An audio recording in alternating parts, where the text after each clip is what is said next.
जय हिंद दोस्तों। मैं भूपेन नामदेव। कैसे हो आप लोग? आशा करता हूँ आप लोग अच्छे होंगे। आज हम बात करने वाले हैं रेलवे आरपीएफ एसआई दरोगा न्यू वैकेंसी 2023 के बारे में कि कब इसका फुल नोटिफिकेशन जारी किया जाएगा, कब से आप इसमें आवेदन कर सकते हैं। इसके अलावा आरपीएफ एसआई बनने के लिए आपकी योग्यता क्या होनी चाहिए, आपकी उम्र सीमा क्या होनी चाहिए और आरपीएफ एसआई में कितने पद पर आपकी यह वैकेंसी आने वाली है। फिर हम बात करेंगे इसके सिलेक्शन प्रोसेस के बारे में कि कितने विषय से आपके प्रश्न पूछे जाते हैं, नेगेटिव मार्किंग होती है कि नहीं होती है, फिजिकल टेस्ट में आपका हाइट कितना होना चाहिए, आपका चेस्ट और रनिंग कितना कराया जाएगा, टाइम कितना आपको दिया जाएगा और सबसे लास्ट में हम बात करेंगे इसकी सैलरी और प्रमोशन के बारे में। तो चलिए दोस्तों, आपको सारी जानकारी विस्तार से स्टेप बाय स्टेप समझाएंगे, तो वीडियो को बिल्कुल भी स्किप ना करें। वीडियो स्टार्ट करते हैं। तो सबसे पहले हम बात करेंगे आरपीएफ के बारे में, क्योंकि जो नए कैंडिडेट हैं उनको नहीं पता है कि आरपीएफ है क्या। तो दोस्तों, आरपीएफ का फुल फॉर्म होता है रेलवे प्रोटेक्शन फोर्स, हिंदी में रेलवे सुरक्षा बल इसको बोलते हैं। इसकी स्थापना 1957 अधिनियम के तहत हुई थी। आरपीएफ का मुख्य कार्य यात्रियों की सुरक्षा करना तथा रेलवे की जो प्रॉपर्टी है, रेलवे की जो संपत्ति है, उसकी सुरक्षा करना ही आरपीएफ का मुख्य कार्य होता है। अगर किसी कैंडिडेट को कमांडो बनना पसंद है तो आरपीएफ में भी कमांडो यूनिट होती है। आरपीएफ के कमांडो का नाम कोरास है, CORAS। अब बात करते हैं आरपीएफ एसआई बनने के लिए आपकी योग्यता क्या होनी चाहिए। तो सिंपल सा आपका इसमें ग्रेजुएशन यानी बैचलर डिग्री आपके पास में होनी चाहिए। चाहे आपने बीए किया हो, चाहे बीएससी, चाहे बीकॉम, चाहे आपकी कितनी ही परसेंटेज बनी हो, इससे कोई मतलब नहीं, केवल आपके पास बैचलर डिग्री होनी चाहिए। अब बात करते हैं आरपीएफ एसआई बनने के लिए आपकी उम्र सीमा कितनी होनी चाहिए। तो सिंपल सा इसमें आपकी उम्र 20 से 25 साल होना चाहिए। इसमें उम्र में आपको छूट भी दी जाएगी। अगर आप ओबीसी कैंडिडेट हो तो आपको मिलती है इसमें 3 साल की छूट। अगर आप एससी और एसटी कैंडिडेट हो तो आपको मिलती है इसमें 5 साल की छूट। अब बात करते हैं वैकेंसी डिटेल्स के बारे में। तो आरपीएफ एसआई में आपकी 2000 कितनी 2000 प्लस पद पर आपकी वैकेंसी आने वाली है। इसके अलावा आरपीएफ में अदर डिपार्टमेंट में भी वैकेंसी आएगी, जैसे कि आरपीएफ कांस्टेबल और आरपीएफ ट्रेडमैन्स के पद पर भी वैकेंसी आने वाली है।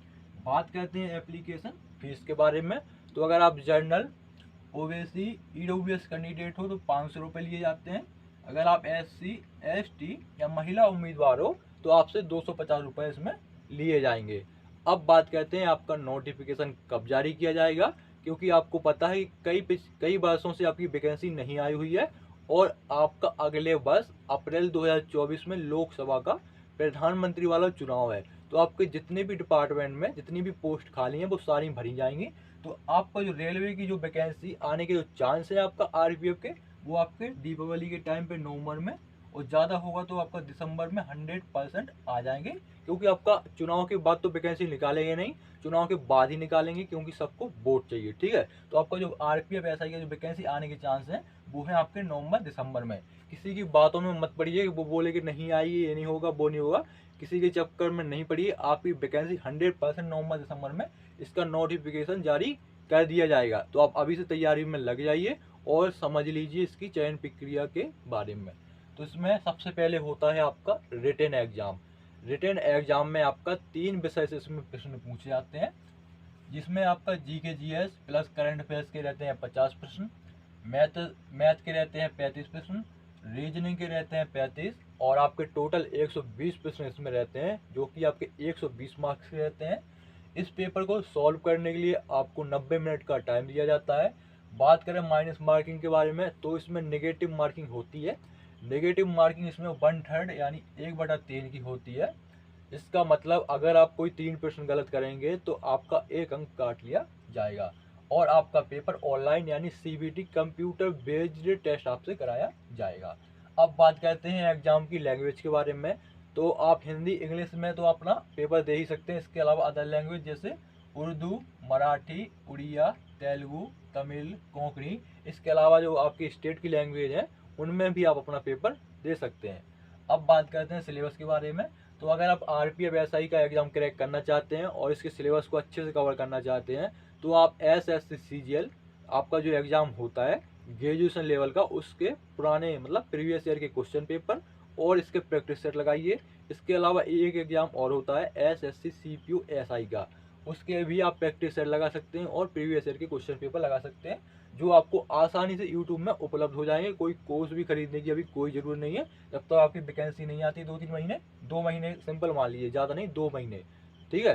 तो 2 महीने तक आप इसके सिलेबस को कवर कर लीजिए, सेम वही क्वेश्चन आइए, उससे आपका सिलेबस से बाहर नहीं जाएंगे। अगर आप CGL की तैयारी कर रहे हैं या CGL का प्रैक्टिस लगा रहे हैं, तो अगर आप वो कर रहे हैं तो उससे आपका सिलेबस बाहर नहीं जाएगा, वहीं से आपका पूरा सिलेबस कंप्लीट हो जाएगा। क्योंकि CGL में भी बहुत एडवांस लेवल के क्वेश्चन पूछ जाते हैं, ये तो थोड़ा नॉर्मल आएगा, और जब आप एडवांस लगाओगे तो नॉर्मल तो वैसे भी आपको सॉल्व हो जाएगा। बात करते हैं फिजिकल टेस्ट के बारे में।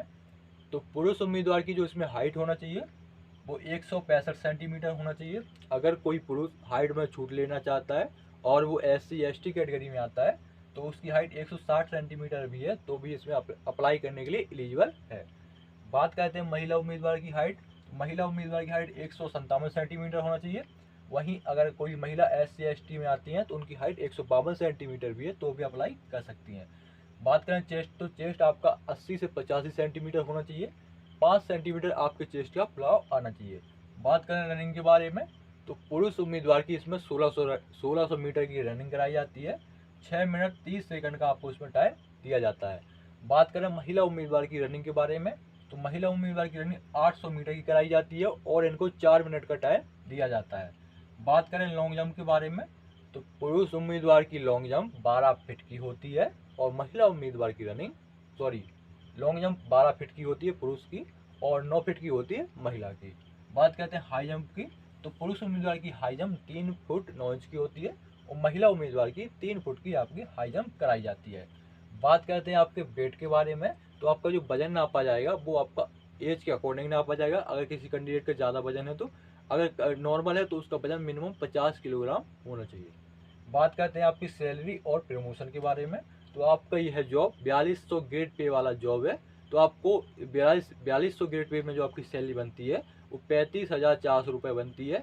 इसके अलावा इसमें मिनिस्ट्री और रेलवे की तरफ से बहुत सारे अलाउंसेस दिए जाते हैं, जैसे कि TA DA HRA और आपका राशन मनी और आपका ड्रेस का अलाउंस भी इसमें शामिल है। तो इन सभी अलाउंसेस मिला के आपकी शुरुआत की सैलरी बनती है 50 से 60,000 के बीच में। मिनिमम आपकी 55,000 बन जाती है और वो आपका सिटी पे डिपेंड करता है। अगर बड़ी सिटी में हो तो ज़्यादा और थोड़ा कम सिटी में थोड़ा कम रुपए मिलते हैं। 2 या 3,000 का डिफरेंस रहता है, ज़्यादा डिफरेंस नहीं रहता है। बात करते हैं आपके प्रमोशन के बारे में, तो सबसे पहले बनते हो आप सब इंस्पेक्टर, देखे होंगे दरोगा।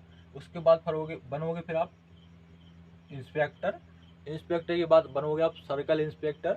उसके बाद जोनल इंस्पेक्टर। फिर बनते हो आप DSP, deputy superintendent of police, या इसे CO भी बोलते हैं, सर्कल ऑफिसर।